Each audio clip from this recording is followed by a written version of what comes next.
আসসালামু আলাইকুম viewers, welcome to my channel 2 minutes with Arshad. আজকে আমরা শিখব absorption costing and variable costing.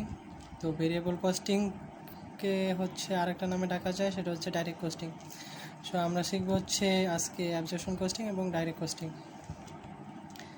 তো এই অঙ্ক শেখার আগে হচ্ছে আমাদের কিছু বেসিক ফর্মুলা সম্পর্কে জানতে হবে। সেটা হচ্ছে basic formula of AC and DC. তো আমরা সংক্ষেপে হচ্ছে সেটাকে এসি এবং ডিসি বলতে পারি। অ্যাবজর্পশন কস্টিং ক্রিয়া আমরা বলতে পারি এসি এবং ডাইরেক্ট কস্টিং ক্রিয়া আমরা বলতে পারি ডিসি। তো ডাইরেক্ট কস্টিংয়ের আরেকটা নাম হচ্ছে ভেরিয়েবল কস্টিং। তো এই অঙ্ক করার জন্য আমাদের হচ্ছে 4টা ওয়ার্কিং করে নিতে হয় ফার্স্টে। তো আমরা হচ্ছে 4টা ওয়ার্কিং কীভাবে করবো সেটা আমরা আগে শিখব। সো ওয়ার্কিং ওয়ান হচ্ছে আমাদের production, cost of production per unit বের করে নিতে হয়। তো cost of production per unit বের করার নিয়ম হচ্ছে পার্টিকুলার্স দিব, এখানে দিব হচ্ছে ডিসি, এখানে দিব হচ্ছে এসি। তো এখানে হচ্ছে ম্যাটেরিয়াল পার ইউনিট দিব দুই সাইডেই, ডিসিতেও দিব এসিতেও দিব। তারপর হচ্ছে লেবার পার ইউনিট দিব দুই সাইডেই, ডিসিতেও দিব এসিতেও দিব। তারপর হচ্ছে ভেরিয়েবল ফ্যাক্টরি ওভারহেড দিব পার ইউনিটটা, ডিসিতেও দিব এসিতেও দেব। তারপর হচ্ছে ফিক্সড ফ্যাক্টরি ওভারহেড, সেটা হচ্ছে বের করার নিয়ম হচ্ছে ফিক্সড ফ্যাক্টরি ওভারহেড, আর নিচে হচ্ছে প্ল্যান্ট বা নর্মাল ক্যাপাসিটি ইউনিট। তো কোশ্চেন অনেক সময় প্ল্যান্ট ক্যাপাসিটি ইউনিট বলা থাকতে পারে, অনেক সময় নর্মাল ক্যাপাসিটি ইউনিট বলা থাকতে পারে। তো এটা হচ্ছে ফিক্সড ফ্যাক্টরি ওভারহেড দিয়ে আমরা কি নর্মাল ক্যাপাসিটি ইউনিট দিয়ে ভাগ দিব। তো আমাদের যেটা বের হবে সেটা হচ্ছে আমরা ইউনিটটা এসিতে লিখে দিব। মনে রাখতে হবে যে আমাদের ফিক্সড ফ্যাক্টরি ওভারহেডটা শুধু এসিতে বসে, ডিসিতে বসে না। তারপরে হচ্ছে আমাদের যেটা বের হবে সেটাই হচ্ছে আমাদের ডিসির কস্ট প্রোডাকশন পার ইউনিট এবং এসির cost of production per unit. তারপর হচ্ছে আমরা ওয়ার্কিং টু করব। সো এই হচ্ছে আমাদের ওয়ার্কিং টু হচ্ছে আমাদের sales unit is equal to beginning inventory unit plus production unit minus ending inventory unit. এসে আমাদের ওয়ার্কিং টু এতে সেলস ইউনিট বের করে নিতে হবে। তারপর হচ্ছে এটা মনে রাখার উপায় হচ্ছে শর্টকাটে হচ্ছে সেলস ইউনিট ইন্টু বিপিই। তো এটা আমাদের লেখা যাবে না, শর্টকাট আমাদের পুরোটাই লিখতে হবে। তো বিপিই দিয়ে আমরা বুঝাইছি হচ্ছে বিগিনিং প্রোডাকশন ইউনিট আর হচ্ছে এন্ডিং ইনভেন্টরি, অর্থাৎ বিগিনিং ইনভেন্টরি থেকে পেন্ডিং ইনভেন্টরির সাথে প্রোডাকশন ইউনিটটা যোগ হবে এবং এন্ডিং ইনভেন্টরিটা মাইনাস হবে। তারপরে হচ্ছে আমাদের ওয়ার্কিং থ্রিতে আমাদের ভেরিয়েবল কস্টিংটা বের করে নিতে হবে। তো আমাদের ভেরিয়েবল কস্টিংটা কীভাবে বের করে নেব, প্রথমে লিখবো হচ্ছে স্ট্যান্ডার্ড কস্টিং। তো স্ট্যান্ডার্ড কস্টিং বের করার নিয়ম হচ্ছে আমরা পেন্সিল দিয়ে লিখে নিয়েছি। তো এটা আমরা আমরা যখন করবো ওয়ার্কিং থ্রি তখন আমরা লিখবো না। সো আমি বোঝার সাথে যে কীভাবে বের করতে হয় সেই জন্য আমি পেন্সিল দিয়ে লিখে দিয়েছি। প্রোডাকশন ইউনিট ইন্টু পার ইউনিট দিয়ে গুণ করলে কি আমরা স্ট্যান্ডার্ড কস্টিংটা বের হয়ে যাবে, আর অ্যাকচুয়াল কস্টিংটা আমাদের বই দেওয়া থাকবে। তো আমাদের যা বের হবে হয় আনফেভারেবল বের হবে, নয় ফেভারেবল বের হবে। কীভাবে বুঝবো যে সেটা আনফেভারেবল নাকি ভেরিয়েবল, এখানে নোট দেওয়া আছে। অ্যাকচুয়াল কস্টিং যদি বড় হয় তাহলে হচ্ছে সেটা আনফেভারেবল এবং ছোট হলে সেটা হচ্ছে ফেভারেবল। তারপরে হচ্ছে আমাদের ওয়ার্কিং ফোর। তো ওয়ার্কিং ফোরে হচ্ছে আমরা ফিক্সড ফ্যাক্টরি ওভারহেড বের করব। তো ফিক্সড ফ্যাক্টরি ওভারহেড বের করার নিয়ম হচ্ছে স্ট্যান্ডার্ড কস্টিং কীভাবে বের করবো, প্রোডাকশন ইউনিট ইন্টু পার ইউনিট দিলে আমাদের কি স্ট্যান্ডার্ড কস্টিং বের হয়ে যাবে। তারপর হচ্ছে অ্যাকচুয়াল কস্টিংটা হচ্ছে আমাদের কোশ্চেনে দেওয়া থাকে। তো আমরা যদি এটা বাদ দিলে আমাদের বের হবে নয় আন্ডার নয় ওভার অ্যাপ্লাইড ফ্যাক্টরি ওভারহেড বের হবে। তো এটা হচ্ছে আমরা কিভাবে বুঝবো কোনটা আন্ডার কোনটা ওভার, সেটা বোঝার উপায় হচ্ছে অ্যাকচুয়াল কস্টিং বড় হলে আন্ডার এবং ছোট হলে হচ্ছে ওভার। তারপর হচ্ছে আমরা নিচে একটু আরেকটা এক্সট্রা কিছু দিয়েছি, সেটা হচ্ছে ভেরিয়েবল কস্টিং। তো ভেরিয়েবল কস্টিং কোনগুলো আমরা বুঝবো, যেটা হচ্ছে ডাইরেক্ট ম্যাটেরিয়াল, ডাইরেক্ট লেবার এবং ভেরিয়েবল ফ্যাক্টরি ওভারহেড এবং ভেরিয়েবল ম্যানুফ্যাকচারিং ওভারহেড, এই তিনটা হচ্ছে ভেরিয়েবল কস্টিং। আর ফিক্সড কস্টিং কোনগুলো, ফিক্সড কস্টিং হচ্ছে ফিক্সড ফ্যাক্টরি ওভারহেড বা ফিক্সড ম্যানুফ্যাকচারিং ওভারহেড, অর্থাৎ আগে অবশ্যই ফিক্সড থাকবে ফিক্সড কস্টের ক্ষেত্রে, এবং ভেরিয়েবল কস্টের ক্ষেত্রে আগে অবশ্যই কি ভেরিয়েবল উল্লেখ থাকবে। তারপরে যেই জিনিসটা করতে হবে আমাদের,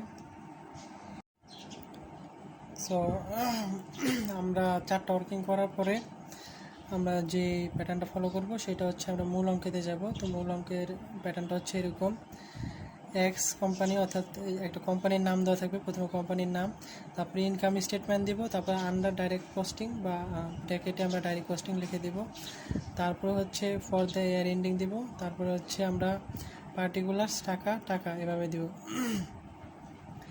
তো আমরা হচ্ছে প্রথমে লিখব হচ্ছে সেলস, সেলস লিখে sales unit into sales per unit. তো আমরা এটা বের করবো কীভাবে, সেলস ইউনিট দিব ইন্টু সেলস পার ইউনিট দিলে আমাদের কি সেলসটা বের হয়ে যাবে। তারপর হচ্ছে minus cost of goods sold, একটা হেডিং দিব কি minus cost of goods sold, সেলসের থেকে কস্ট অফ গুডস সোল্ডটা বাদ যায়। তো কস্ট অফ গুডস সোল্ডে আবার কি কি আসে, কস্ট অফ প্রোডাকশন। তো কস্ট অফ প্রোডাকশন বের করার নিয়ম হচ্ছে কি production unit into DC per unit, অর্থাৎ আমরা যখন ডিসি অর্থাৎ ডাইরেক্ট কস্টিং করব তখন আমরা কি প্রত্যেকটা জিনিস direct costing DC per unit দিয়ে কি গুণ করব। তারপরে কি plus beginning inventory, plus beginning ইনভেন্টরিটাও আমরা কি একইভাবে beginning inventory unit into DC per unit দিয়ে কি গুণ করব। ইন্ডিংটাও আমরা একইভাবে কি ডিসি পার ইউনিট দিয়ে গুণ করব, ইন্ডিং ইনভেন্টরি ইউনিট ইন্টু কি ডিসি পার ইউনিট দিয়ে গুণ করব। তারপরে যদি আমাদের আনফেভারেবল ভেরিয়েন্স থাকে সেটা আমরা প্লাস করে দেব এবং মাইনাস করে দেব কি আনফেভারেবল ভেরিয়েন্স থাকলে, ফেভারেবল ভেরিয়েন্স থাকলে সেটাকে মাইনাস করে দেব। এই বাম সাইডের যে টাকাটা বের হবে সেটাই হচ্ছে কি আমাদের কস্ট অফ গুডস সোল্ডের টাকাটা, এবং সেলসের থেকে কস্ট অফ গুডস সোল্ডের টাকাটা বাদ দিলে আমরা কি পাই, আমরা প্রায় হচ্ছে গ্রোস মার্জিন। তারপরে যদি আমরা দেখি মাইনাস ভেরিয়েবল কস্ট, আমরা মাইনাস গ্রোস মার্জিন থেকে আমরা মাইনাস ভেরিয়েবল কস্ট দিব। তো ভেরিয়েবল কস্টে কি আসে আমাদের, variable marketing and administration expense. তো এটা অনেক সময় মূল টাকাটা দেওয়া থাকে না, তখন আমাদের বের করে নিতে হয়। তো বের করার নিয়ম কি, sales unit into VC per sale, variable cost per sale দিয়ে গুণ করতে হবে, অর্থাৎ সেলস ইউনিট দিয়ে ভেরিয়েবল কস্ট পার সেল দিয়ে আমাদের গুণ করলে এই টাকাটা বের হয়ে যাবে। তো আমরা যদি গ্রোস মার্জিন থেকে বাদ দিই তাহলে আমাদের বাইরে হচ্ছে কন্ট্রিবিউশন মার্জিন, এটা হচ্ছে আমাদের কন্ট্রিবিউশন মার্জিন। তারপরে যদি আমরা মাইনাস ফিক্সড কস্ট বাদ দিই, মাইনাস ফিক্সড কস্টে কী আসে, মাইনাস ফিক্সড কস্টে আসে হচ্ছে এই দুইটা আইটেম, একটা হচ্ছে ফিক্সড ম্যানুফ্যাকচারিং কস্ট আর একটা হচ্ছে fixed marketing and administration expense, এই দুইটা আসে। তো এই দুইটা যদি আমরা কন্ট্রিবিউশন মার্জিন থেকে বাদ দিই তাহলে আমাদের কি নিট অপারেটিং ইনকাম বের হয়ে যাবে। আমাদের বইয়ে কিন্তু অনেক কঠিনভাবে দেওয়া আছে, এবং আমরা যদি ব্যতিক্রম সাজেশন থেকে সেখানে অনেক কঠিনভাবে দেওয়া আছে। তো আমরা কি সহজভাবে শিখবো, এইভাবে সহজভাবে শিখবো। তারপরে কি বের করতে হবে, তারপরে বের করতে হবে হচ্ছে আমাদের অ্যাবজর্পশন কস্টিং। তো অ্যাবজর্পশন কস্টিংটাও হচ্ছে কি আমাদের একইভাবে বের করতে হবে, আমাদের প্যাটার্ন একই থাকবে। সে শুধু আমাদের সেলসের জায়গায় যে আমরা ডিসিতে যেই সেলসটা বের করছি সেটা দেব, এবং কস্ট অফ গুডস সোল্ডের জায়গায় আমাদের এসির পার ইউনিট দিয়ে গুণ করতে হবে। আমরা ডিসির পার ইউনিট দিয়ে করছিলাম ডিসিতে, আর এখানে এসি করতেছি যেহেতু এসির পার ইউনিট দিয়ে গুণ করতে হবে। এতটুকু পর্যন্ত আমাদের সেম থাকবে ডিসির মতনই। তারপরে হচ্ছে plus under applied fixed factory overhead হবে, প্লাস আনফেভারেবল ভেরিয়েন্স হবে। ডিসিতে হচ্ছে এসিতে হচ্ছে আন্ডার অ্যাপ্লাইড ফিক্সড ফ্যাক্টরি ওভারহেডও আসে, এবং কি আনফেভারেবল ভেরিয়েন্সও আসে, দুইটাই আসে এখানে। তারপরে কি এখানে হচ্ছে মাইনাস হবে হচ্ছে over applied fixed factory overhead এবং মাইনাস ফেভারেবল ভেরিয়েন্স, এখানে কি দুইটাই আসে। তো এখানে যখন আমরা বাম সাইডের টাকাটা যোগ করব তখন আমাদের কি বের হবে, এটা কস্ট অফ গুডস সোল্ডের টাকা বের হবে। তো আমরা যখন সেলসের টাকার থেকে কস্ট অফ গুডস সোল্ডের টাকাটা বাদ দিব তখন আমাদের কি বের হবে, গ্রোস মার্জিন বের হবে। তারপরে আমরা তো বাকি নিচের টুক আমরা জানি, যেহেতু আমরা ডিসির মাধ্যমে শিখছি কি মাইনাস ভেরিয়েবল কস্ট বাদ যায়, মাইনাস ফিক্সড কস্ট বাদ যায়, এক সেমই থাকে ডিসির মতনই, শুধু কি এখানে ফিক্সড ফ্যাক্টরি ওভারহেডের টাকাটা আসে না। ফিক্সড ফ্যাক্টরি ওভারহেডের টাকাটা এখানে কেন আসে না বলতে পারবেন আপনারা? কারণ কি আমরা ওয়ার্কিং অনে এসিতে ফিক্সড ফ্যাক্টরি ওভারহেডের পার ইউনিটের টাকাটা আগেই কি অ্যাড করছি, ডিসিতে করি নাই, তাই ডিসিতে আসে। তো এসিতে করছি যেহেতু, তাই এসিতে এখানে কি আসে না, ফিক্সড ফ্যাক্টরি ওভারহেডের টাকাটা এখানে আসে না। সো তারপর আমাদের যে আরেকটা জিনিস করতে হবে সেটা হচ্ছে রিকনসিলিয়েশন স্টেটমেন্ট। তো তো এই হচ্ছে রিকনসিলিয়েশন স্টেটমেন্টের এই ঘরটা এভাবে আমরা কাটবো। কাটার পরে নিট ডিফারেন্স ইনকাম একটা হেডিং দিব। হেডিং দেওয়ার পরে আমরা কি এসি দিব। এসি অর্থাৎ এসি মানে হচ্ছে অ্যাবজর্পশন কস্টিং লিখবো এখানে। অ্যাবজর্পশন কস্টিংয়ের নিট ইনকামের টাকাটা এখানে দিব এবং ডিসির নিট ইনকামের টাকাটা এখানে দিব। তারপরে হচ্ছে এই দুইটার যে ডিফারেন্স বের হবে সেটা হচ্ছে নিট ডিফারেন্স ইনকাম। তারপরে হচ্ছে আমাদের নিট ডিফারেন্স ইনভেন্টরি একটা হেডিং দিব। তো এখানে হচ্ছে আমরা হেডিং দিব। এটা বের করার নিয়ম হচ্ছে ইন্ডিং মাইনাস বিগিনিং, অর্থাৎ এসির ending inventory unit minus beginning inventory unit দিলে আমাদের এই টাকাটা বের হবে। তারপরে ডিসির ending inventory minus beginning inventory unit বাদ দিলে আমাদের এই টাকাটা বের হবে। যা ব্যবধান আসবে সেটাই হচ্ছে কি আমাদের নিট ডিফারেন্স ইনভেন্টরি। এটাই হচ্ছে আমাদের রিকনসিলিয়েশন স্টেটমেন্ট। তারপরে হচ্ছে আমরা একটা অঙ্ক দেখব। এখন আমরা চলুন বই থেকে একটা পার্ট বের অঙ্ক দেখি।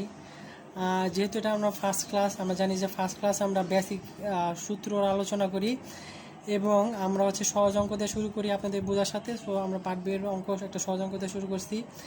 তো এখানে হচ্ছে star company produces a single product and has the following cost structure দেওয়া আছে একটা। এখানে দেওয়া আছে কি number of unit produced each year, অর্থাৎ এখানে কি দেওয়া আছে, এটা হচ্ছে নর্মাল ক্যাপাসিটি দেওয়া আছে। নর্মাল ক্যাপাসিটি দেওয়া আছে কি আমাদের 6000 ইউনিট। তারপর কি দেওয়া আছে ডাইরেক্ট ম্যাটেরিয়াল দেওয়া আছে। তারপর কি আছে ডাইরেক্ট লেবার। তারপর আছে ভেরিয়েবল ম্যানুফ্যাকচারিং ওভারহেড। তারপর দেওয়া আছে variable selling and administration expense. তারপর দেওয়া আছে কি আমাদের ফিক্সড কস্ট পার ইয়ারের হেডিং দিয়ে আমাদের নিচে দেওয়া আছে হচ্ছে ফিক্সড ম্যানুফ্যাকচারিং ওভারহেড। তারপর দেওয়া আছে fixed selling and administration expense. এখানে আমাদের রিকোয়েটে কি বলছে, রিকোয়েটে বলছে compute the unit production cost under direct costing, অর্থাৎ আমাদের এখানে বের করছে হচ্ছে DC per unit. DC per unit বের করতে বলছে, আর হচ্ছে এসি পার ইউনিট বের করতে বলছে। পার ইউনিট কস্ট বের করতে বলছে, ডিসি পার ইউনিট কস্ট বের করতে বলছে, আর এসি পার ইউনিট কস্ট বের করছে। তো এটা আমরা আমরা যে ওয়ার্কিং অন করছি সেই ওয়ার্কিং অনটাই এখানে চাইছে পার্ট বিতে। তো এখানে আমরা হচ্ছে ডাইরেক্ট ম্যাটেরিয়াল পার ইউনিট 2 জায়গায় যাবে আমরা জানি। তারপর হচ্ছে ডাইরেক্ট লেবারের পার ইউনিট 2 জায়গায় যাবে আমরা জানি। ভেরিয়েবল ম্যানুফ্যাকচারিং ওভারহেড 1 টাকা পার ইউনিট 2 জায়গায় যাবে আমরা জানি। তারপর আমাদের আসে হচ্ছে ওয়ার্কিং অনে আমরা করছি যে ফিক্সড ম্যানুফ্যাকচারিং ওভারহেড, এটা কীভাবে বের করতে হয়। হ্যাঁ, এটা আমরা কীভাবে বের করতে হয় এটা আমরা শিখেছি। Two wait,